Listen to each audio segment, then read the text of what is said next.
Hi, my name is Hamid Razani Kufar, and here we are with another episode of Gameology Conversations. This episode is kind of different than our other conversations because it's not about a particular game or a profession. It's about a country suffered by many wars, tragedies, and pains, but right now I can only describe it as a beautiful and powerful phoenix rising from the ashes of history.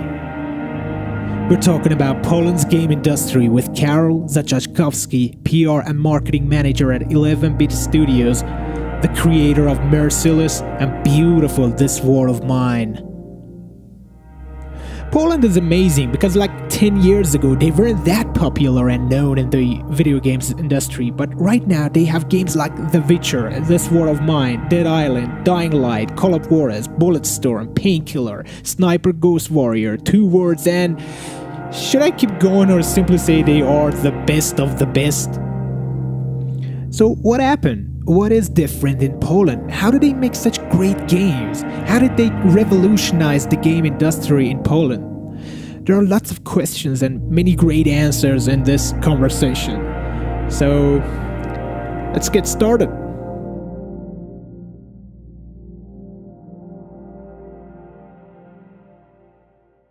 Thank you very much, and welcome to our podcast, Karol. How are you doing? I'm quite fine, fighting with the winter, but it's fine. How about you? I'm good, thank you. Okay, first question is very simple. Let's do this. What's in the water there, man? Why are you so good at making games in Poland? That's an interesting question that I hear a lot. I don't know, maybe because Hollywood took all the movies and French people took the poetry and other people took other kind of culture, so we only had games left. Yeah. So we had to do them. but being like honest, I don't know. I mean, like it's something that's quite surprising for me as well, because when you look at Europe, they're like much richer countries and much bigger countries.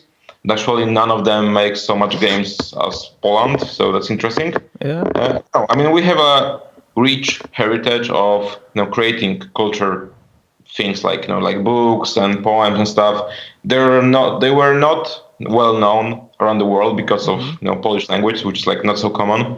But they were quite they were quite good, like technically, let's say. Mm-hmm. And I think that's something that run through our veins. And right now we just found a new way to express ourselves by games, and apparently all the the learning we had and all the skills we had in our country, they are working really well with the games, and that's how it is, I guess. Yeah, that's great.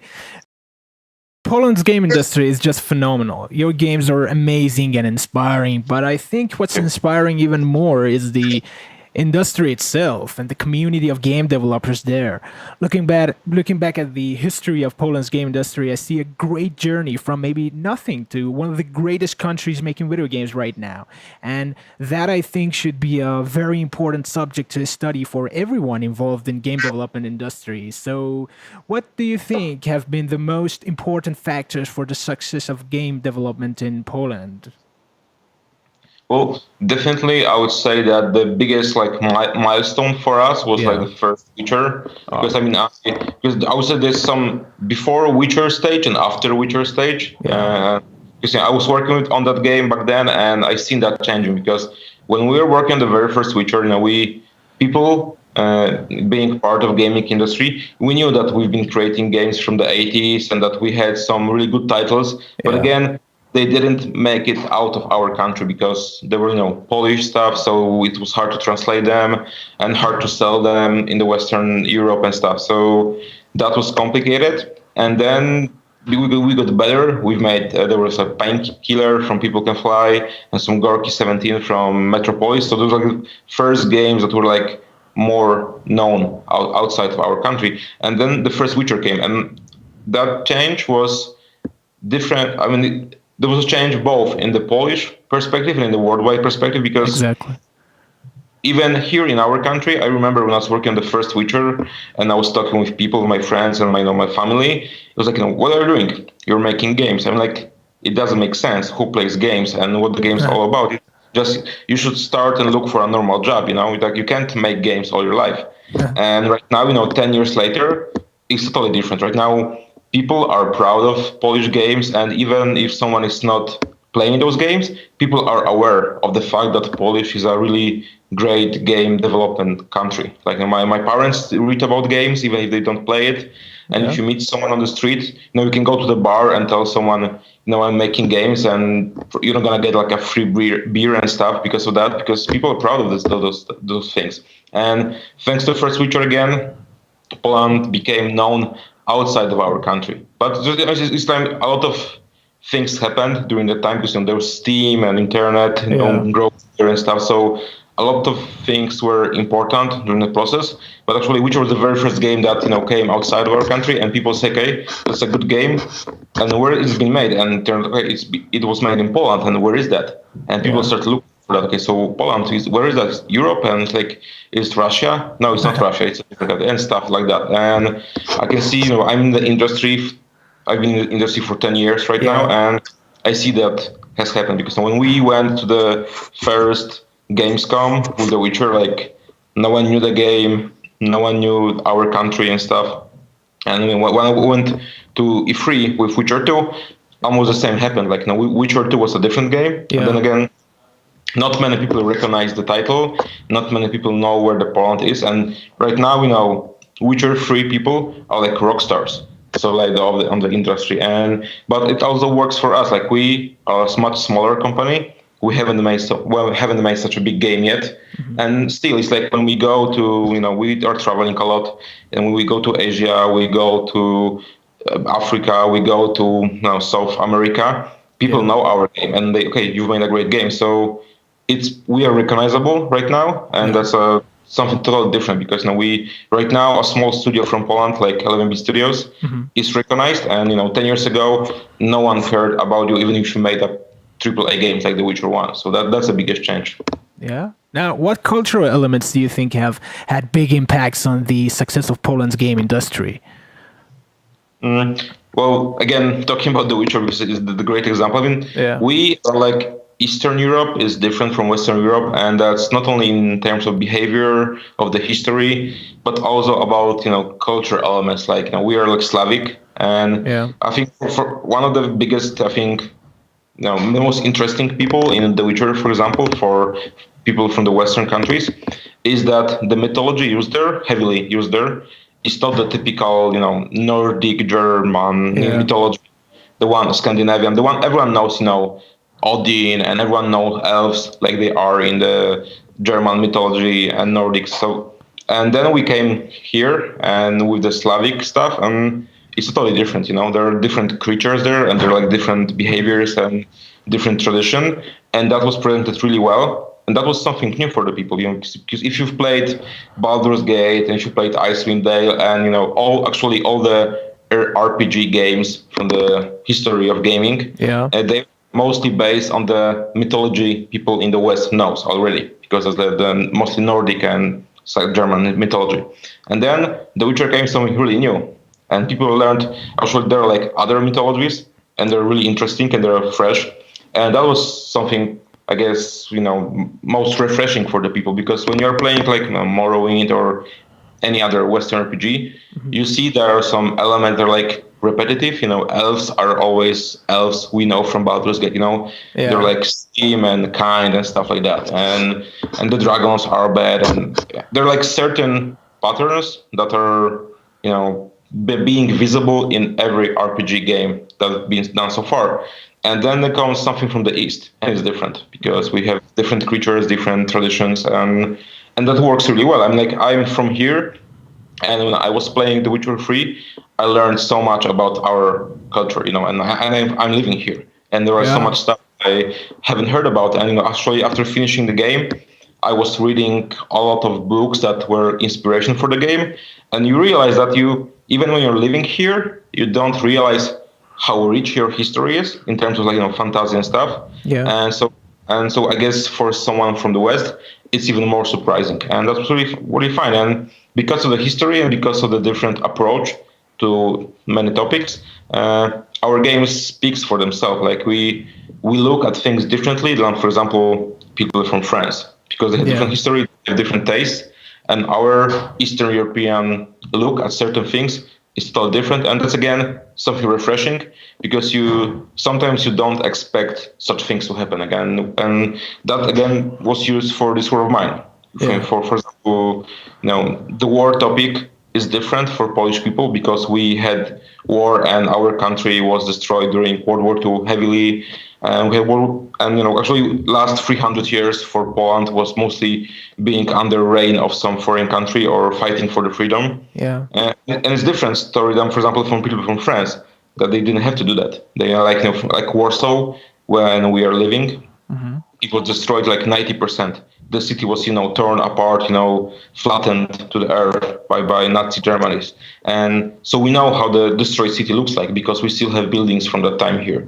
And for example, from people from other countries, it might be, some just fantasy, sci-fi stuff that they've never actually experienced.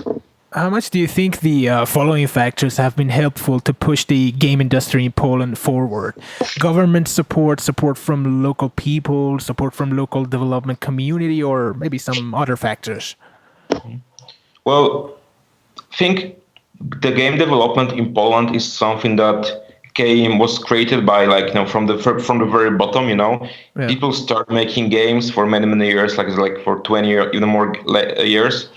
And they only then some other people realize it's happening. So like the government thing that is happening right now is I'm glad that someone noticed that and that we right now you can get the money for traveling, for showing your game around the world. You can get foundation for showing your game at expos, and that's really good because that's that kind of money that actually can help a lot of small companies, especially for like indie people, to be a part of this industry, which is really hard because if you'd like to go to GDC in San Francisco, for example, that costs like $5,000 to $10,000 in like the accommodation, flight, costs, and stuff like that. And when you're an indie developer, it's hard to get that kind of money from your parents, for example. Yeah, and here you can get it from government right now, and that really helps them. So I'm really happy this is happening because we don't need this kind of help so much because we are doing quite well with our games already, and of course we are sometimes when we see an opportunity we try to use those government funding as well. But it's like we don't need it as much as those small indie companies do, and I'm glad that someone can help them right now because when we were working this War of Mine, even which was like 4 years ago, there wasn't such stuff there. Like you couldn't get any money for traveling to Gamescom, for example, or like E3 in California. Yeah. And not to mention like 10 years ago when actually no one paid any attention to this. And right now it's different, and I'm glad because I think games are like one of our biggest export things from Poland. Like when some people know like Chopin and our classical music, some people knew great movies and movie directors like Andrzej Wajda. But there are like certain elements, but it's like not many people are actually aware of that. Mm-hmm. And games are actually right now the mainstream culture, pop culture thing, and we are part of that. And when you tell about that these games has been done in Poland, that actually means right now something. I mean, even the fact that we are talking right now about this means that people are aware that there's a country like Poland, and they make a lot of good games. And that's, for me, is a wonderful perspective for the next couple of years because I believe it will only get better and stronger, and we're going to make even more great games. And I would like to see that one day, game made in Poland is almost like a trademark, that when it comes from Poland, it's a decent quality game, and it's something. For me, it is right now. It's already happening, see, and that's great because, like I said, they're like France and Germany. They're like much richer countries, and they have less developers there. And what's even worse, they have less great, smaller number of well-known titles from there. I mean, like in France, it's like Quantic Dream, I think, and there's some Ubisoft there, and it's a big country, with a great tradition of comic books and stuff, and they should be able to actually create games, and they don't do that. And Germany is the same. There are not many companies there. There are not many great games from this territory, and suddenly there's Poland, and opposite to all the problems we may encounter, all the things blocking us, we are doing a great job, and it's great to be a part of that actually. Yeah, that's inspiring. And is there a big local game market in Poland? Are there developers that rely on only on the local market? Well, it's growing bigger, that's for sure. I mean, when you look at the sales, obviously they're not as big as in Western countries. But then again, we're big enough, and the sales are big enough, for example, to the companies like Blizzard to localize all of their games. All the big PlayStation 4 titles are being localized to Polish, like fully localization with actors, dubbing and stuff. So that means the games are selling here, because otherwise, no one, Blizzard wouldn't pay any attention to, language, to create a localization for Diablo 3, for example, or Overwatch, if there wasn't money here. And actually, Overwatch is fully Polish with great actor playing and stuff like that. And I think that even some Western countries don't have that, because like Italian, I think, or something. Because there was this thing called like ethics, which is like ethics is like the typical set of localizations for Europe, which is like English, French, Italian, German, and Spanish,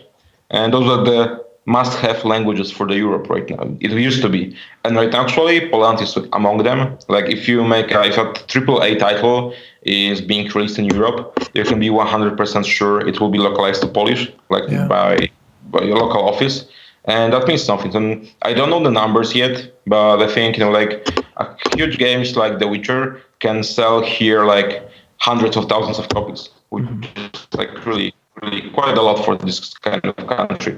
But Witcher is like strange example, because obviously it's our game. But the games like FIFA, I know that the games from EA are selling quite well here. And even our game, I can't give you the number of the sales of this for mine in Poland, but it's quite a lot. I mean, it's a big part of the income we had. So it's getting bigger, and I think that's we like 20 some years ago, we had like a big problem with like pirate copies and stuff, but it's changing right now. And if you look at those like torrents and stuff, of course you can find their Polish games, but it's not like game in Poland can sell in 5 or 10,000 copies. Now the numbers are much bigger right now, and I think because people believe they got richer a little bit, so they can afford games, and they learn that actually it's worth to pay for a really good game, because that will allow the developer to create even better games in the future. So it's getting better. I mean, like I remember when I was in high school, like everyone was playing on pirate copies and stuff, and it was like obvious that you play on pirate copy, because no one could afford original one. And right now it's different. For sure, it's also because of the consoles, which are getting much stronger in Poland with each year. The piracy on consoles is much harder to do. Yeah. So people learn that I prefer to buy a console and then buy a game and just play it. And we also have a quite strong market for the second-hand copies. When people that buy the copy on the day of the premiere, they play the game and then they sell it further. And that's quite strong here in Poland, because again, people they want to play the original game, but they don't want to pay $60 for that. Yeah. And that's legal. I mean, if you have an original copy of the game, you can sell it. It's your right, and you're not pirating anything. So that's happening here, and I think it's getting better with each year. Steam is quite popular here, so I think Poland is one of the top countries in Europe with the use of Steam. So it's changing. We learned that good game must cost some money, but if you do that, you can be sure that the developer will deliver even more good games in the future. And so it's worth it. It's like investment. If you buy the game today, then you can that you're gonna get more games in the future. If you pirate it today, you won't know what happened. Exactly. How's the new workforce being trained? How much do you expect the local developers to help the industry as compared to foreign developers joining in? So for many years, Polish industry was heavily, like 100% Polish workforce. I would say, I'm the first Witcher with only Polish people, and it was almost the same case with The Witcher 2. But it's changing, because the problem the growth of the market of the industry in Poland is so huge that actually even we right now have a lot of universities schooling people how to make games of the programming, art, and stuff like that, it's still not enough. The industry is demanding more and more people, and CD Projekt is right now, I think, maybe 1/3 or 1/4 are the foreigners, even maybe even more right now. I don't know.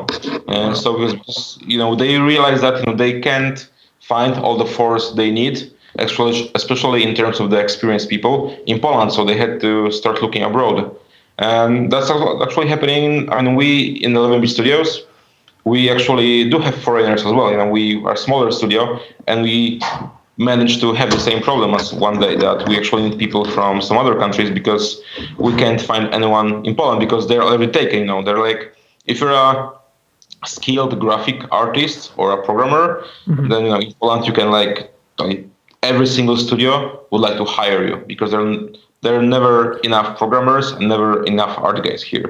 Yeah. So if I wish I could be programming, but I didn't master in my life, and I wouldn't learn that right now because it's so easy, and everyone's looking for programmers and art guys.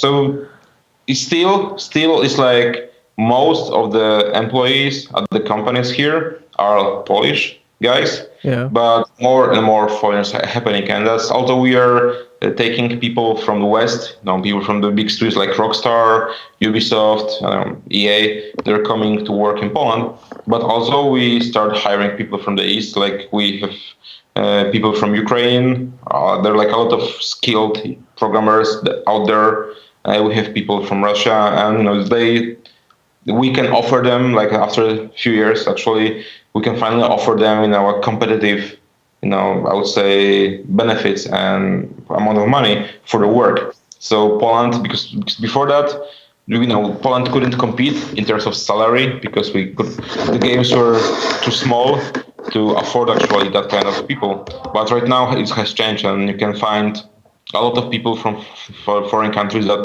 prefer to come to Poland because they can get really good money here, and they like our lifestyle, I would say. And there's certain cities that are the hubs for developers, which are like Warsaw, Krakow, Wrocław.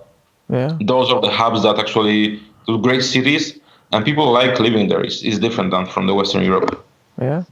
Now, in Iran, we always feel that we are missing great mid-level managers and leaders in our game industry. People with close to, 20 years of experience, for example. Was Poland able to overcome this issue when it started? Were people brought in from abroad, or did you have to learn it yourself the hard way? Actually, most of that thing was just learning by experience, which means making a lot of mistakes. Because the oldest people in our industry are like in their 50s right now, which is like quite, I would say that it's not so old as you can imagine. But when I was joining the industry 10 years ago, I was 20, and actually the CD Projekt back then and the Witcher verse, like the average age of the people creating Witcher 1 was like 23, 24. Wow. Just like, they're like a bunch of young people that have this desire to make a great game, but they don't have the experience. And actually that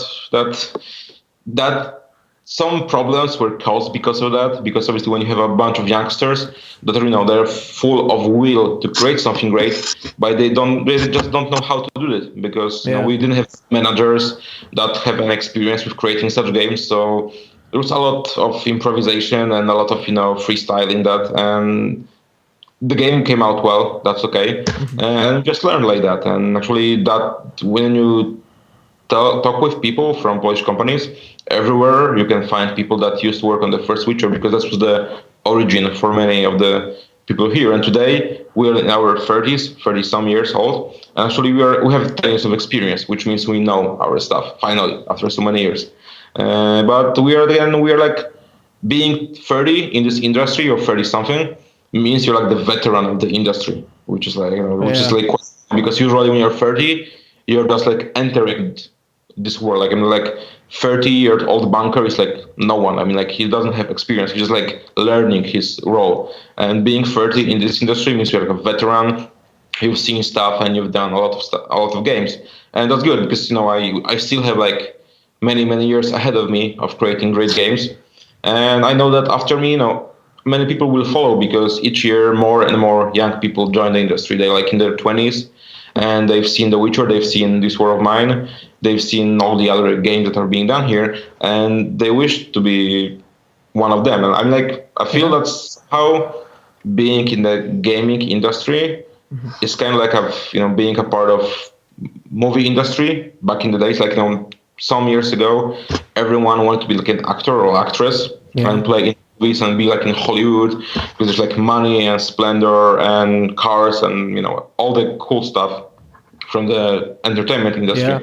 And right now, I think that gaming is something like that. I mean, when you talk with young kids, which are like 10 or 9 years old, and you often ask them what you're gonna want to do in your life, how would you like to work when you're old, and many of them will tell like, I want to make games because that's like their dream job, and many of them actually join the industry. I know people that, for example, they played the first Witcher 10 years ago, and they were like in the high school or even earlier. And I want to make games like that. And 10 years later, I meet them, and and it's funny for me because I've been making that game, and now I talk with someone who was inspired by this to join the industry. And that's great because you feel that you do something more than just make money. You create stuff that inspire people, and that's really really great. And I had a lot of those meetings because I'm also teaching some courses and I'm giving lectures, and many of those people tell me that after the course that it's funny that I was a kid, I was 10 years old and I was playing this game, and that's why I decided to be a game developer, and today I meet you, and that's fun. And again, I had the same thing 10 years ago when I met Maciej Miąsik, which is like one of the oldest veterans of this industry in Poland, and he made a game Electro Body. I think it was like at the beginning of the 90s. So I was then like 5 or 6 years old, and I was playing that game in my dad's office. And it was a really great game. And then, like 15 years later, I meet Maciek, and I'm just like so surprised. And then actually today, Maciek is making a game that will be publishing. So that's fun. Like 25 years ago, I was playing his game, and I couldn't imagine that I can meet that guy. And today we're making a game together, and we'll be publishing this game. It's called Beat Cup. It will be published this year, and that's funny how the life works. Yeah, that's an interesting story. Now, lastly, what kind of advice would you have for Iranian developers here?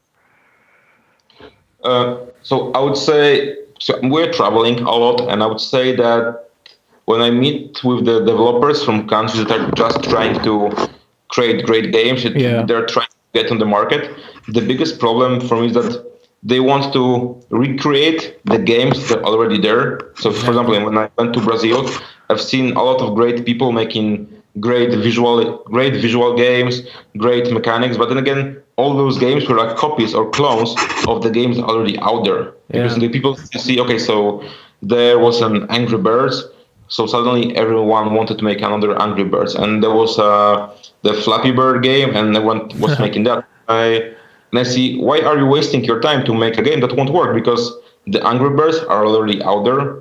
People are playing that game, and you won't be able to repeat the success with the game that's exactly the same. What you have to do is to invent your game, because people are looking for something new, and it has to be something they haven't seen before. And I think that's somehow where people got lost on the early stages of creating games, that they don't have the ideas for the games, or they're afraid of pursuing the idea of the game they have in their head. And actually, that's the way that you should follow. Like when we were making This War of Mine, like no one knew that it will work so well, and we didn't know, use something, because there wasn't a game like that back then. Like the game that's about war is totally different from the games that are on the market, and some people said us like it's a stupid idea because no one would like to play that.